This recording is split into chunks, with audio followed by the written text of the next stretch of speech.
a sociological ethnographic study that is not usually known in economics, but I recommend very, very highly, a very rich book in information and ideas, and great fun to read as well.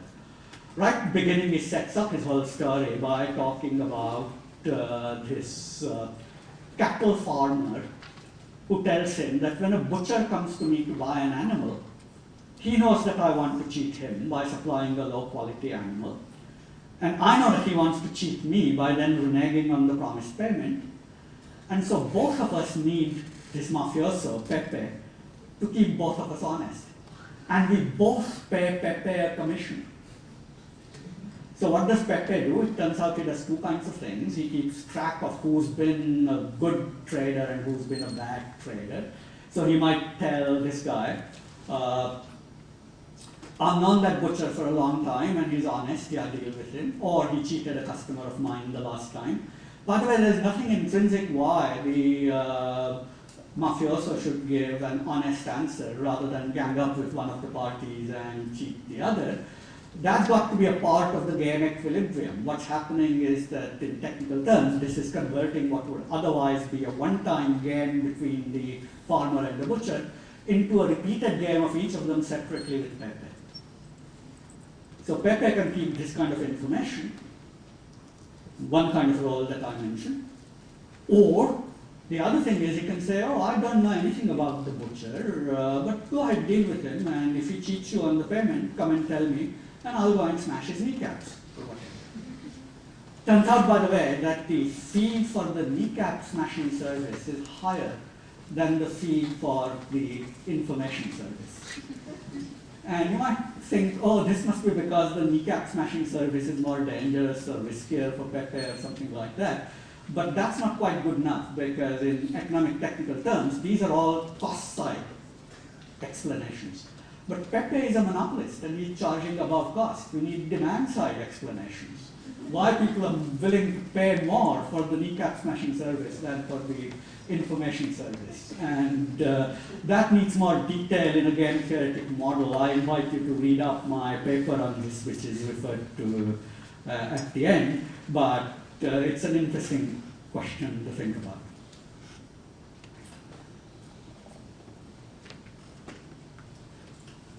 I've actually mentioned these points anyway, so let me just quickly jump ahead, and I'll also not talk much about collective action problems because of time, and they are pretty much better known than the other things I've been talking about. So I've said some things about characteristics of desirable institutions, and next natural thing to ask is there any reason to believe that institutions will get better and better to fulfill the need for them? And there are two kinds of views on that. Again, caricature. I'm sure all of these people recognize the importance of the other side, but so to speak, the optimistic or positive view of evolution of institutions toward efficiency comes from Oliver Williamson in his discriminating alignment hypothesis. Says that transactions will align with governance structure in the right kind of way to reduce the costs of consummating those transactions. Williamson's example of this is really in corporate governance, the theory of vertical integration. And that's easier because one firm has to just make a decision whether it wants to buy another firm. And that's rather easier to do. There are other situations where you will need collective or political action to set up the efficient institution. And that can take a long time. Douglas North emphasizes this.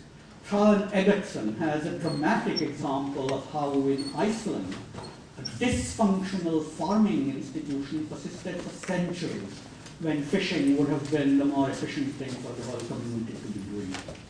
So you can't automatically rely on that kind of evolution toward efficiency.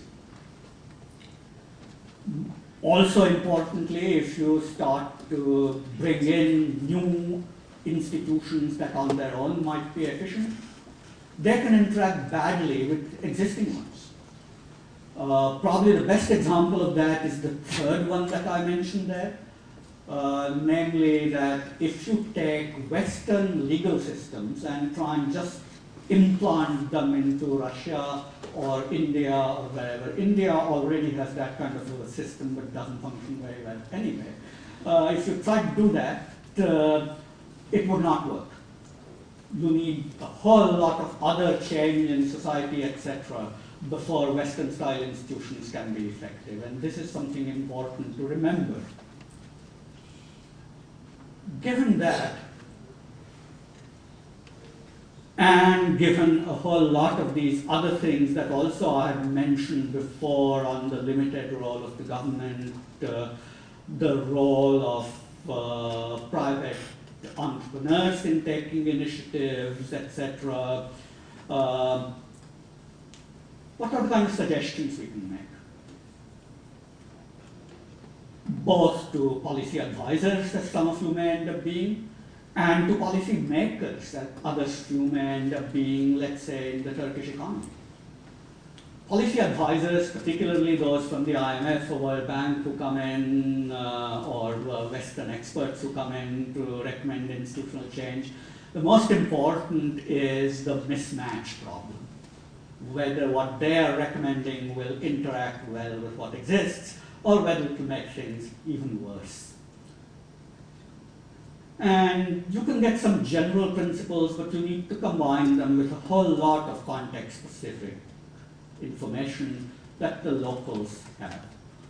And there's this brilliant quote that Bill Easterly found from Richard Dawkins, where if you're puzzled in biology about why a certain feature exists, there's a good possibility that it was designed for good evolutionary reasons. At least think about that, at least think about the possibility. If you see an institution on the ground, at least try to figure out whether it's serving some useful role and whether what you are doing may be worse, at least in the short run. For policymakers, there's always a kind of policy flavor of the day. So 1980s, Japan was the great success, and everybody was recommending to America and Europe and everybody, we should have the kind of Ministry of International and Trade and Industry that the Japanese had. Suddenly the Japanese, of course, fell out of favor, and nobody hears of MITI anymore as a model we should use. Then for quite a while, China became the model of the day, and Vietnam seems to be the model now. But they do have one thing in this regard that's worth looking at, which is they are completely unideological in the kinds of things that they look for. They look everywhere, try and figure out what will work in their context, and try and do that. And I think that basically is a good way to go. So policymakers should basically listen to everybody, even Washington consensus. Even the Washington consensus has a lot of good things in that. And even Danny Roderick recognizes that the Washington consensus has a lot of good things in that. Think about macroeconomic and fiscal stability and all those kind of things. UN agencies, academic experts, etc. Almost everybody has some good points, so listen for that possibility. And then mold your own mixture that will fit the context that you know well in the best possible way. Again, in the sense of dramatic examples, I'll conclude with one of Amundsen versus Scott. Now, you may not even know who these guys were, right? They ran what was a very celebrated race to be the first man on the South Pole almost exactly 100 years ago. Amundsen, Norwegian, planned for this for 2 years.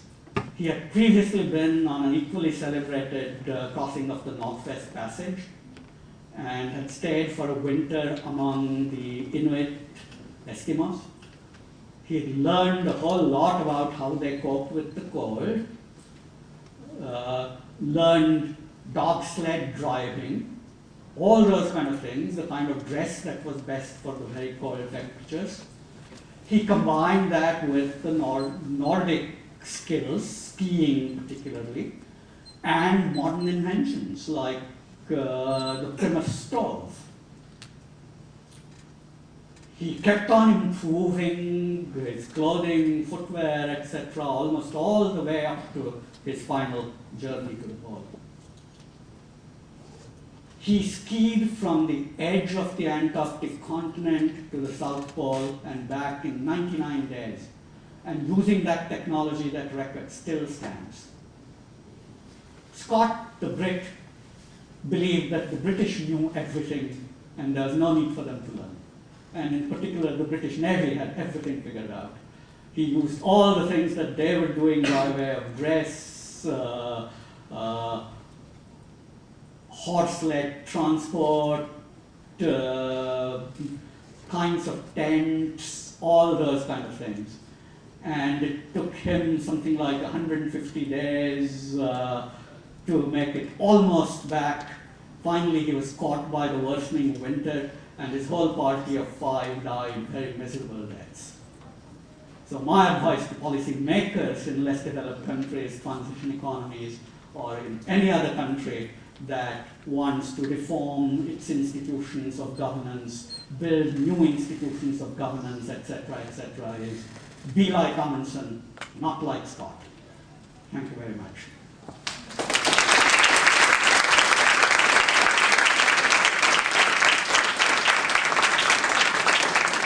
So I'll be more than happy to take questions, and there are microphones that people can circulate to those who want to ask questions so everybody can hear you. So.